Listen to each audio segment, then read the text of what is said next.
नमस्ते बच्चों, मैं आपकी गृह विज्ञान विषय की अध्यापिका मनीषा गौतम आज आपको आपकी पुस्तक का पाठ 17 पत्र लेखन पढ़ाने जा रही हूँ। तो सभी बच्चे इस पाठ को ध्यानपूर्वक सुनेंगे, समझेंगे।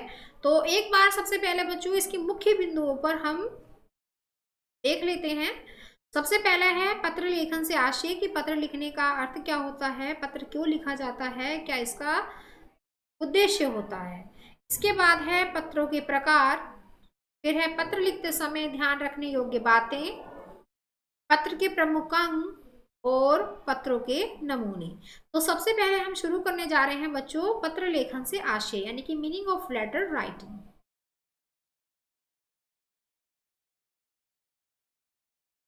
तो सभी ने अपने जीवन काल में किसी न किसी को पत्र लिखा होगा बच्चों, या आपने कभी देखा होगा, आप छोटे हैं अभी तो आपने अपने बड़ों को घरों में देखा होगा कि कहीं अब तो नहीं, अब तो बहुत कम देखने के लिए मिलता है, लेकिन पहले के समय में क्या होता है बच्चों, पहले के समय में टेलीफोन नहीं थे, संचार साधन नहीं थे जिससे एक व्यक्ति की बात दूसरे तक पहुंच सके।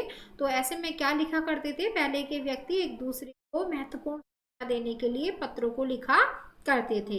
लेकिन आज के समय में भी इस पत्रों का उपयोग होता है, पत्र लिखे जाते हैं, लेकिन जो सरकारी कार्यालय होते हैं, संस्थाएं होती हैं, उनके लिए जो विद्यार्थी होते हैं, वहाँ पर कार्य करने वाले कर्मचारी होते हैं, वहाँ पर आज भी पत्रों के माध्यम से ही अपनी सूचना को पहुंचाते हैं। तो ठीक है बच्चों, तो इस पाठ को हम शुरू करते हैं और इसके बारे में समझ लेते हैं। हम अपने संबंधियों तथा परिवार के सदस्यों के अलग अलग स्थानों पर रहने पर उन्हें सूचना के आदान प्रदान के लिए पत्र लिखते हैं। तो पत्र क्यों लिखे जाते हैं बच्चों, सूचनाओं का आदान प्रदान यानी कि एक की सूचना दूसरे व्यक्ति तक पहुंचाने के लिए पत्रों को लिखा जाता है। कुछ पत्र व्यापारिक कार्यों के लिए तो कुछ सरकारी कार्यों के लिए लिखे जाते हैं।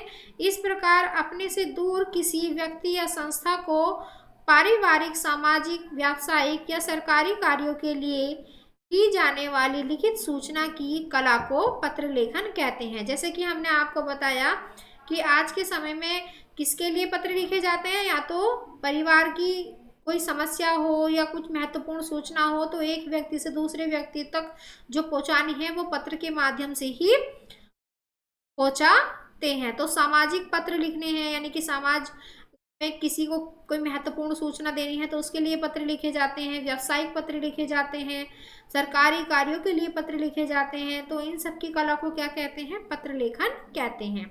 तो अब पढ़ते हैं बच्चों हम पत्रों के प्रकार, काइंड्स ऑफ लेटर। पत्र मुख्य रूप से 3 प्रकार के होते हैं, घरेलू पत्र, सरकारी पत्र तथा व्यापारिक पत्र। तो कितने प्रकार के होते हैं बच्चों पत्र, 3 प्रकार के होते हैं। कौन कौन से, घरेलू, सरकारी और व्यापारिक।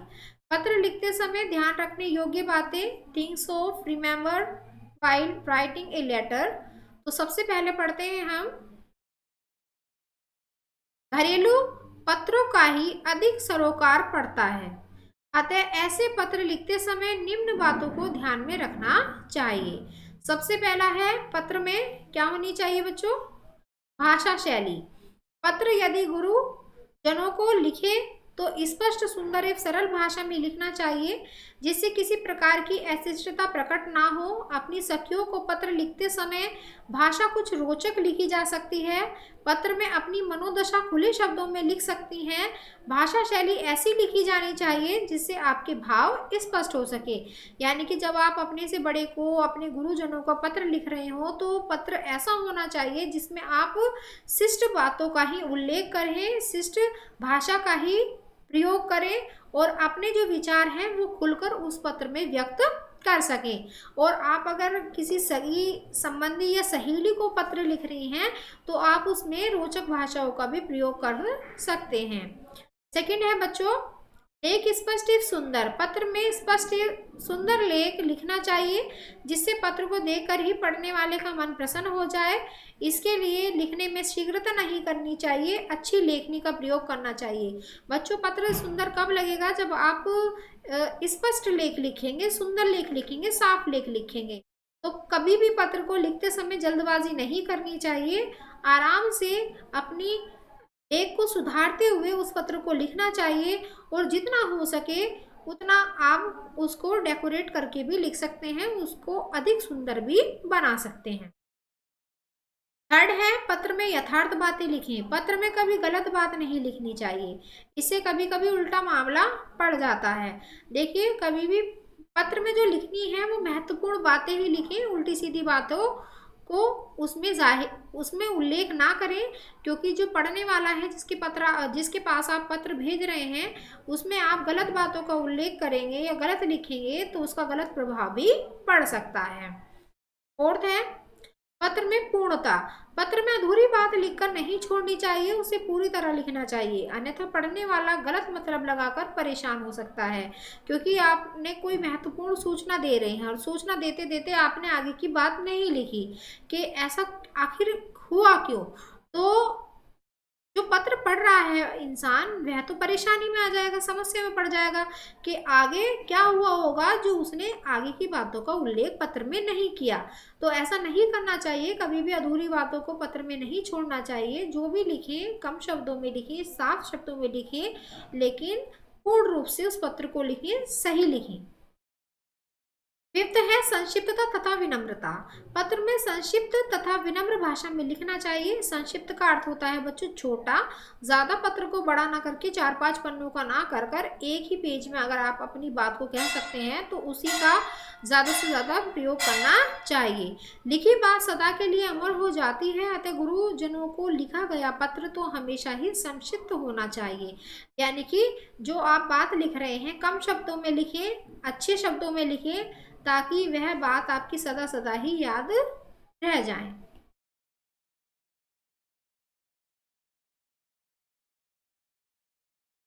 अगला है बच्चों, पत्र अवसरानुकूल हो, यानी कि अवसर के अनुकूल आपको पत्र लिखने चाहिए। जीवन में सुख एवं दुख के अवसर आते रहते हैं और अपनी प्रसन्नता अथवा संवेदना पत्र द्वारा प्रकट करनी पड़ती है, अतः अवसर के अनुकूल ही पत्र लिखे।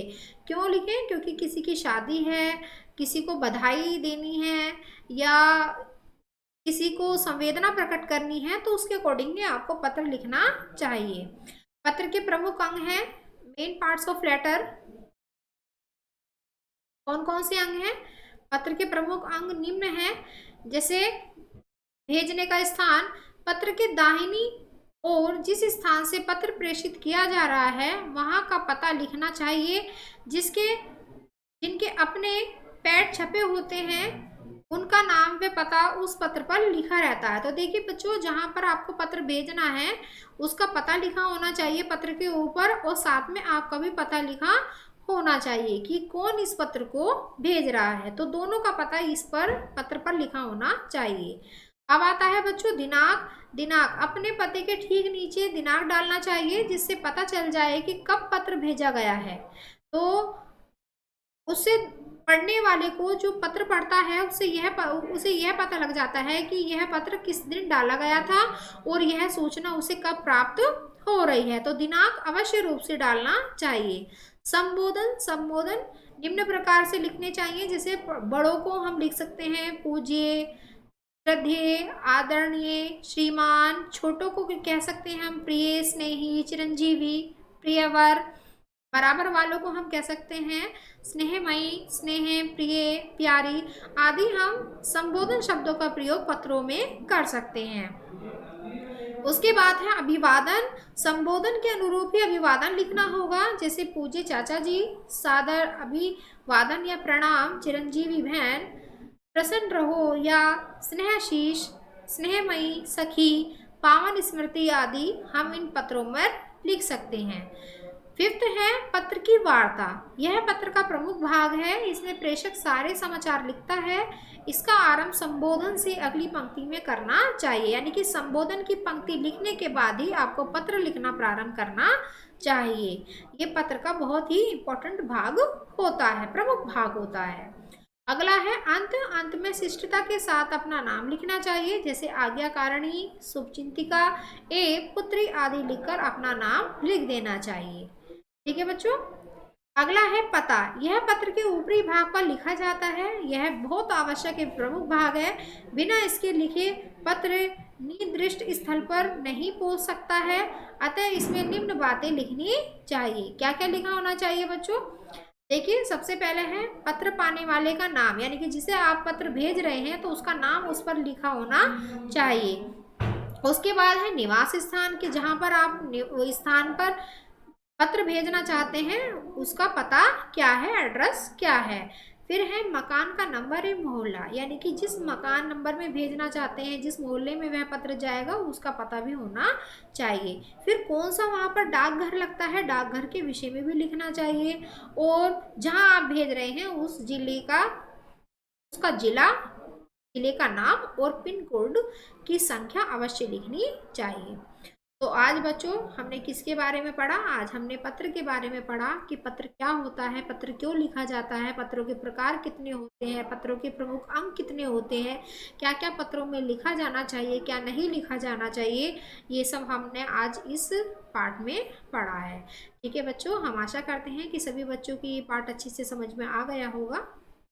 यह पाठ हमारा यहीं समाप्त होता है बच्चों। आपको ये पाठ एक बार और ध्यान से पढ़ना है ताकि और अच्छे से आपको यह पाठ समझ में आ जाए। यह वीडियो हमारा यहीं समाप्त होता है। धन्यवाद।